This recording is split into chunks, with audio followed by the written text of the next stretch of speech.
So thanks for joining us today for My Plate Magic. We have Lindsay, Amelia, and Brett from the HSC Nutritional Sciences Department, and excited to hear just kind of what they have to share as far as My Plate, how we can really put it to great use, and how it can help us with reaching our nutrition goals.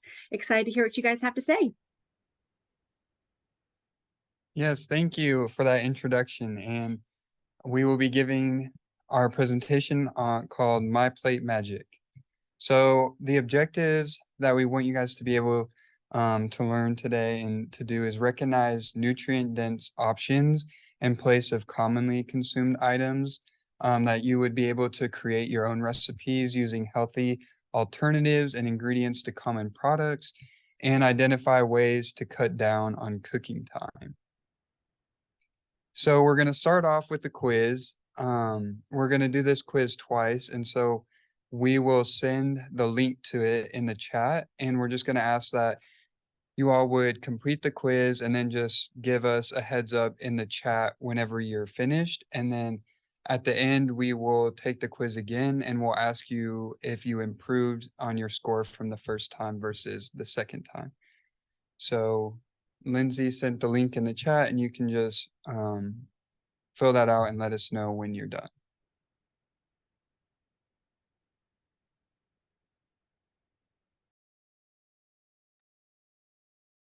All right, so we saw that some of y'all have finished. If you haven't finished, you can just go ahead and continue if you would like, but we are going to move on with the presentation.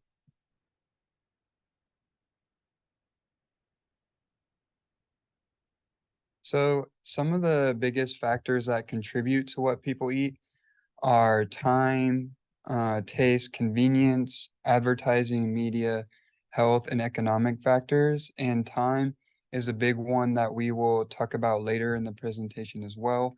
But with our culture and just how it's fast paced and have a lot of jobs in school and kids, and just there's so much things that we have on our schedules, it can be hard to find the time to cook at home.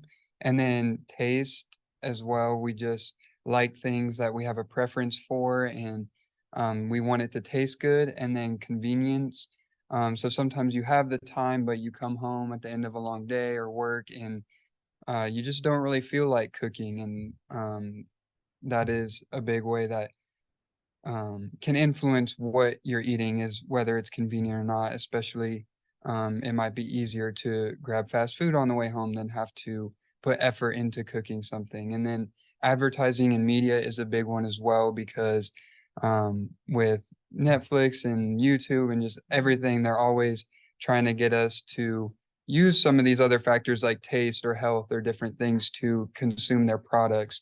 Health is another one that we will be talking about a lot in this presentation, and then also economic factors. And sadly, some of the healthier options tend to be pricier, but we will try to give you some tips today that can address most of these factors and help cut down on price, give you health, are still not taking a great amount of your time, they taste good, and they're convenient. So why is it important to eat healthy? Well, fruit and vegetable intake in Oklahoma actually ranks 49th out of 50 states in fruit and vegetable intake. So we're not last, but we're not on the higher side for sure. So in 2019, 12.3% of surveyed adults met fruit intake recommendations, and then only 10% met the vegetable intake recommendations. And there has been lots of evidence that shows fruit and vegetable intake can help with certain diseases like cardiovascular disease or reduce blood pressure, protection from cancer, reduce risk of diabetes. It can help with your gastrointestinal health or your gut health. And also it can even help with preventing eye disease. So one tool that we can use to kind of help build our plate so that we're meeting our nutrient recommendations is MyPlate. MyPlate is a visual representation and an educational tool developed by the USDA to promote healthy eating and a balanced diet. MyPlate divides a typical plate into 4 sections that represent different food groups. You have protein, vegetables, fruits, grains, and then a smaller circle to represent dairy or a dairy alternative. When incorporating the MyPlate method into your daily routine, it's easier to consume the necessary nutrients you need for your body to feel its best.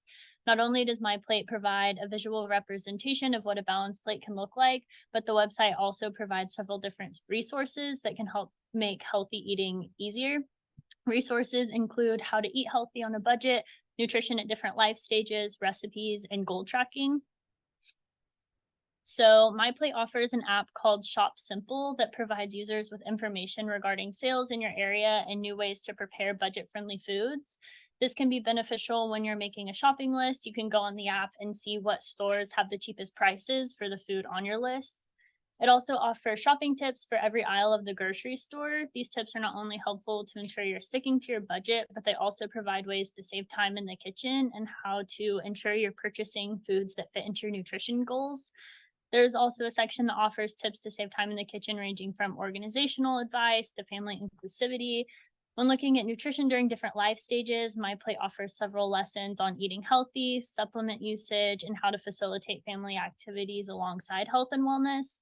The MyPlate app allows you to set goals and see real-time progress as your goals are achieved. As your goals are completed, you'll earn badges and you can compete in challenges with those around you. This can make fun competition and make you more likely to achieve your goals.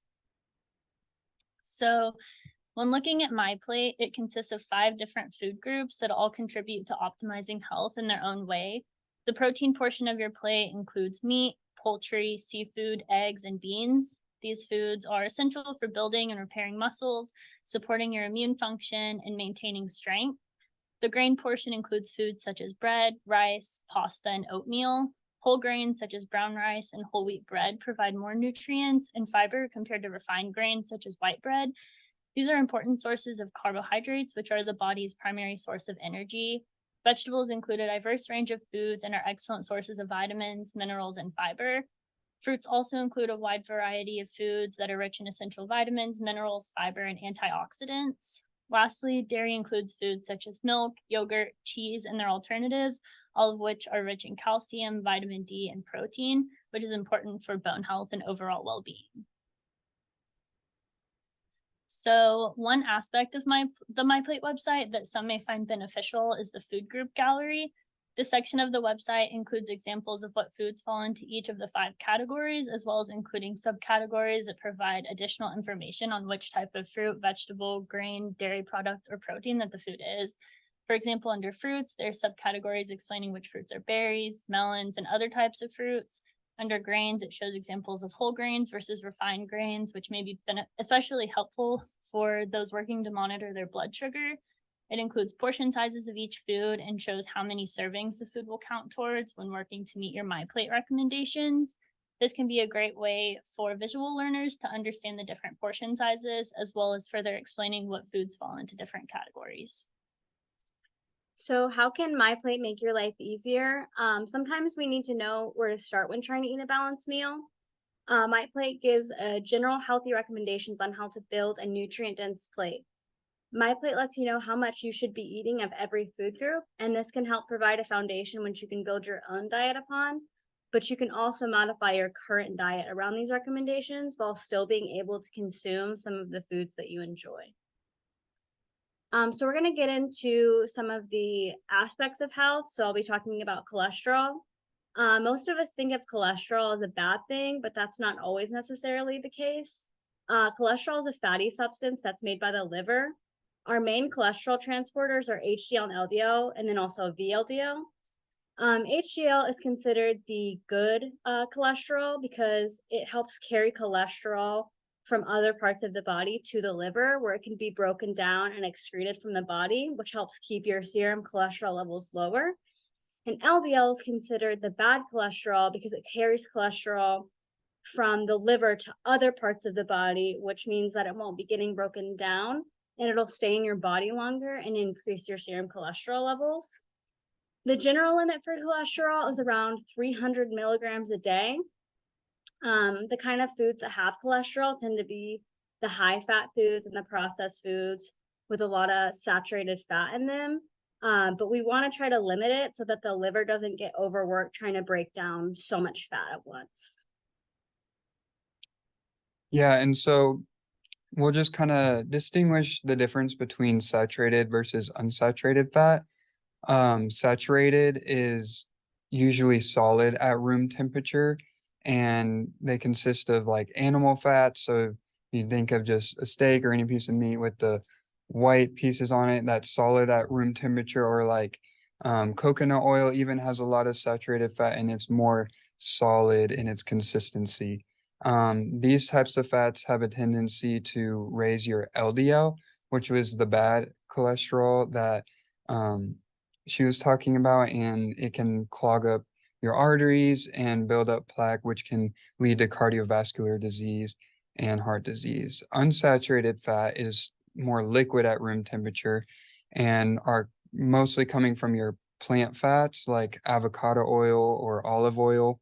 And these tend to be healthier because they help lower your LDL and prevent that cloggage of the arteries. So another thing that we're going to talk about is blood sugar. You can think of blood sugar like fuel for your car, or fuel for your body, similarly to how gas fuels a car. When you eat food, especially foods rich in carbs like grains and fruits, your body breaks the food down into sugar, which then enters your bloodstream to be used for fuel throughout the rest of your body. However, your body needs the right amount of fuel at the right times. Your body constantly needs some level of sugar in order to function and perform day-to-day activities. If there's too much sugar in your blood, this is known as hyperglycemia. This can lead to negative health outcomes if not managed properly, such as the development of type 2 diabetes. If there's not enough sugar in your blood, this is known as hypoglycemia, which can also lead to negative health outcomes such as feeling confused, dizzy, and potentially passing out. Blood sugar is regulated by the hormone insulin. So insulin's job is to bring sugar into the cells in your body so your body can function properly. When blood sugar is too high, insulin can bring more sugar into your cells in order to lower your blood sugar.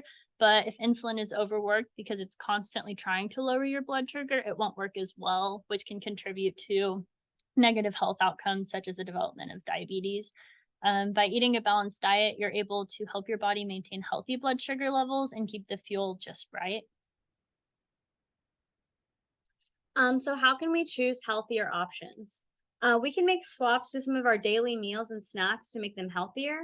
Swaps are an easy way to make your meal more nutrient dense without having to sacrifice on meal preferences.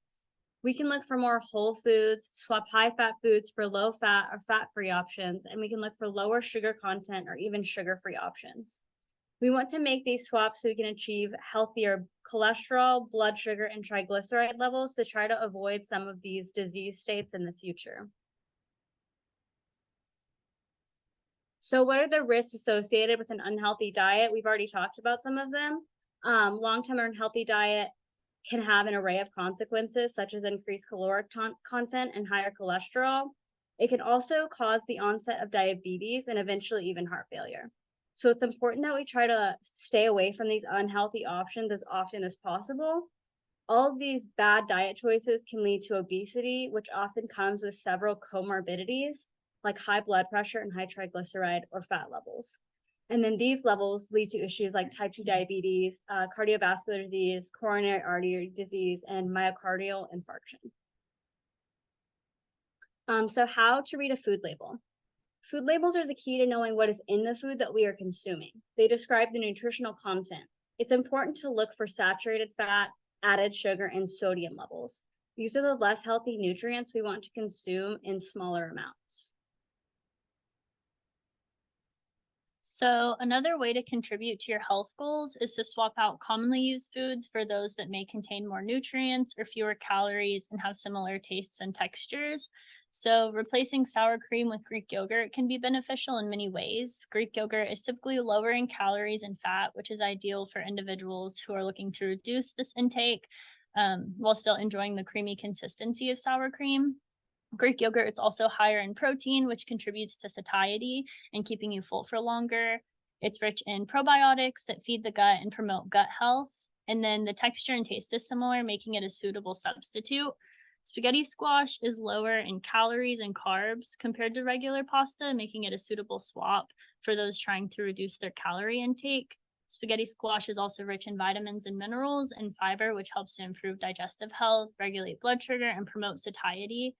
Whole grains are also higher in fiber compared to refined grains, leading to an increased consumption of vitamins and minerals, as well as contributing to satiety.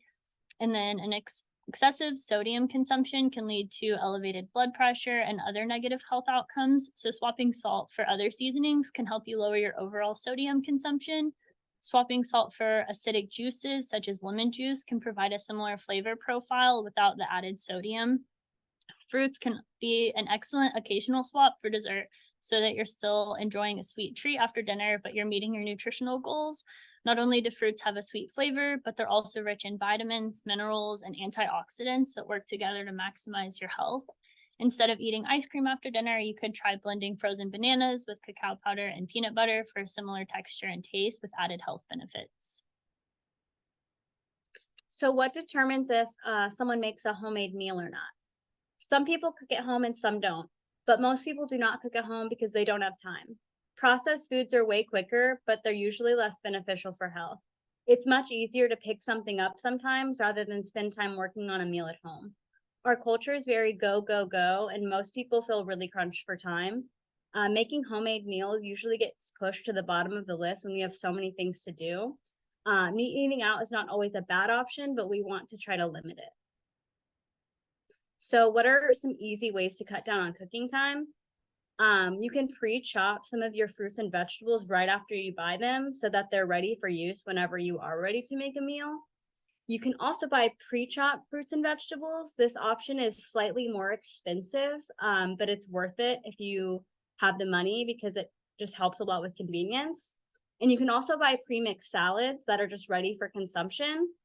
There's also ready to go rice and bean packets that you just throw in the microwave for 90 seconds and they're ready to be eaten. And those are really good, healthy options. We also recommend one-pot recipes because they're usually very little prep and there's minimal ingredients in them. And you can just let it cook itself all day. And this also uses minimal dishes. Lastly, we recommend preparing bigger batches of food so that you can eat it more throughout the week and you can have to cook less throughout the week. So a few more ways that you can cut down on cooking time. When you're chopping veggies for a meal, you can chop extras to use in recipes later on in the week. Not only will you have pre-prepped veggies to snack on in the fridge, but it'll also cut down on prep time for future meals. And you can keep it simple. Eating healthy doesn't have to include elaborate meals. Healthy eating can be simple and creative, which is often easier and more budget friendly. You can allow your family to help, dividing jobs among family members. And remember, kids love being in the kitchen. As a team, you can accomplish more in a shorter amount of time. And not only does including children in meal preparation cut back on prep time, but it can also simulate healthy eating patterns later on down the road. Kids who help prepare their own meals are also more likely to be interested in trying the foods that they help prepare. And then keeping your pantry stocked with basics such as rice, beans, canned fruits, and vegetables and seasonings can help to reduce frequent trips to the grocery store during the week and can provide basic building blocks for nutritious meals that can be prepped quickly. Lastly, keeping a list of go-to meals can also shorten time spent in the kitchen after a long day of work. These meals tend to be family favorites that are enjoyed time and time again. This can reduce time spent deciding on what to eat for dinner, and the more often a meal is cooked, the faster you'll be at preparing it. So we have a few examples of recipes that are trying to incorporate all these different factors that we talked about with the time efficiency and the money as well as the health benefits. And the first one is turkey tarragon pitas. All of these recipes were taken from the ONI project, which is the Oklahoma Nutrition Information and Education Project is what it stands for. And this recipe makes 8 servings, but you can also double this recipe if you have a larger family and you want to make 16 servings and then save it throughout the week. It can help cut down on that cooking time like we talked about, and even dishes and things. It takes about 15 minutes to make, and it meets all of the MyPlate requirements. So you have your dairy as the yogurt and It's non-fat Greek yogurt to kind of cut down on that saturated fat, as well as fruit. We have the grapes, we have spinach for the vegetable, and turkey for the protein. And so the turkey is a poultry, and we have a professor who says the less legs it has, then usually the leaner it is. So if it's fish or poultry, it's usually leaner meat versus like cow, beef, pork are more fatty cuts and meats. But the grain is whole wheat pitas in this, and so it meets all of the different MyPlate categories. We also have the mini pizzas. It makes 6 servings and only takes 20 minutes to make. It also meets all the MyPlate categories. You have cheese as your dairy, but it can also be used as the protein because cheese also has a lot of protein in it. But you could also add pepperoni or chicken if you want to get more protein and help keep you full for longer. And then there's pineapple if you want to add the pineapple in for fruit. I know there's a lot of controversy over whether you should be allowed to heat up pineapple or not, but if you do like it, you can add that and it will get your fruit requirement. And then also whole wheat English muffins will meet the grain category. So the last recipe we have is loaded baked potato soup, and this one makes 8 servings and takes 30 minutes to make. So it's a little bit longer than the other two, but still within 30 minutes is not bad. And the dairy is milk and yogurt, and the vegetable is potatoes. Keeping skin on potatoes can actually increase fiber intake as well. And as we talked about, fiber has lots of nutritional benefits. Protein is ham in this case, and then we have the grain as crackers. And you could always add an apple slices or berries on the side to meet the fruit portion of the MyPlate. So now, after giving you all this lovely information, we will ask if you can retake that quiz. Just click the link again, and then we'll ask you to send in the chat whether you improved on your score or not.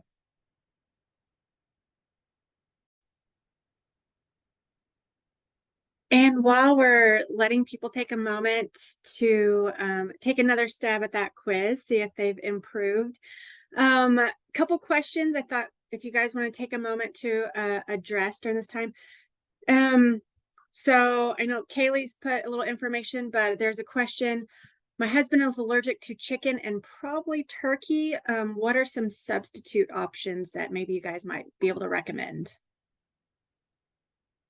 So if you are consuming beef products, you can always look for the leaner, so like the 93.7, so there's less fat with that. And then also plant-based protein options. You could do beans, or you could do like chickpeas, and those will substitute well in a variety of dishes. Yeah, and another tip just for the beef is looking for, if it ends in loin, like tenderloin or sirloin, those are usually leaner cuts as well. Fantastic. And I know Kaylee dropped in there too, maybe like tuna, if maybe that might be an option, or some fish, different varieties of fish maybe. And then also, do you have a substitute for dairy if someone is allergic to dairy, and some of those recipes that you provided? For some of the cheese, a really good option that I use is like a blend of cashews and nutritional yeast and oat milk, and that makes a really good cheese alternative. Very interesting. I'm not familiar with that, so thank you. And I think people are probably starting to begin finishing up with the quiz, but another question that came through, I've seen controversy about, oh, pardon me, I lost it for a second. There it is. I've seen controversy about fruit because of the sugar, even though it's natural sugar. Thoughts on this, or is there a better time of day to consume fruit? Yeah, so if you're looking at it from a chemistry perspective, yes, the sugar is the exact same molecule as like added sugar, but the reason that fruit is different than say just, eating pure cane sugar is because there's a lot of fiber in fruit and vegetables as well as phytonutrients. So you got a lot of antioxidants and anti-inflammatory effects of fruits and vegetables. And so the sugar in fruit, you're getting fiber to help you feel full longer. It helps your gut microbiome and gut health, like we talked about. And it also has those like carotenoids as well as polyphenols and these different anti-inflammatory health beneficial molecules that are in fruit. So while the actual sugar is still sugar in them, you're consuming that with all of these helpful benefits, and our body still does need sugar and carbohydrates as it's the preferred fuel for our body. And I think several are finishing up, but another question, they're just rolling in. What is the difference in wheat and whole wheat? So whole wheat is going to be your like less processed grain. So if you're looking at whole wheat bread, it's going to have more fiber and other nutrients because it hasn't gone through the processing that's going to remove all of those things. People can still market something as wheat if it's gone through a little bit of processing, but like 100% whole wheat or whole grains are going to have limited processing and then contribute to increasing your fiber and then your vitamins and minerals. And then even do you have some examples of some whole grains that are easy and fairly quick to work with? There's like microwavable brown rice, and there's also like microwavable brown rice and quinoa mixes that you can buy from Walmart that you can put into, like, I think Uncle Ben sells one, and you put it in the microwave for 90 seconds and it has like a ton of fiber. Yes, we love to use those for just kind of quick, easy things to help add to our recipes, our meals at home, because that helps it just something quick and easy. You bet. And then when eating rice, how much is a good serving? Same with meat. So when we're talking about rice and meat, what are some good serving sizes whenever we're thinking about those? So if we're talking about our carbohydrate exchanges that we use with um, diabetic patients and things like that, the third of a cup is how much one carb exchange is worth, which is 15 grams of carbs. So really, when we're looking at a serving size there, it's a third of a cup. But also, if you are going to have maybe more than a third of a cup or a larger serving of rice, you could cut back on maybe a different grain that you're also having in that meal.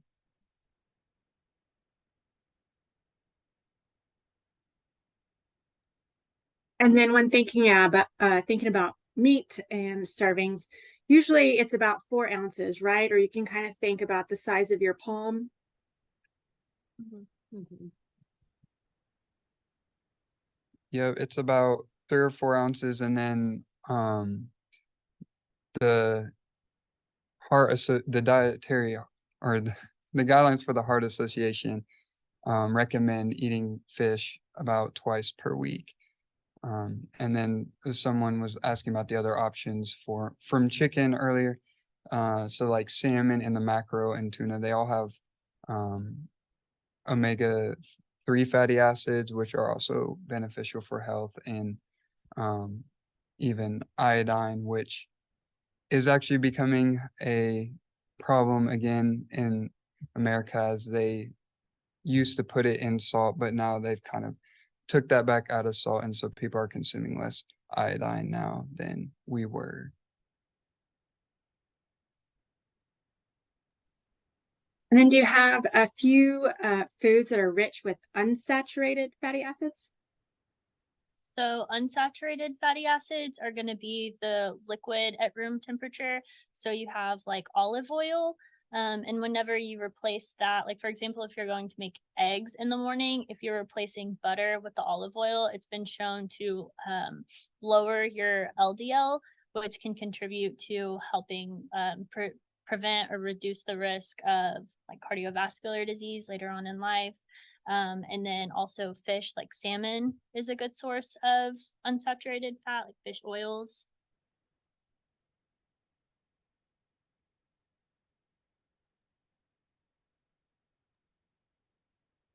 Awesome. And it looks like some mentioned that their score did improve the second time around after you guys shared some great information.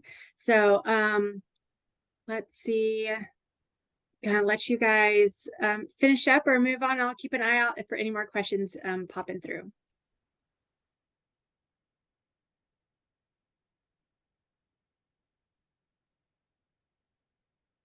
All right, that's pretty much all that we have for you guys. Thank you guys for attending our presentation. We hope it was informative and digestible, and have a good rest of your afternoon.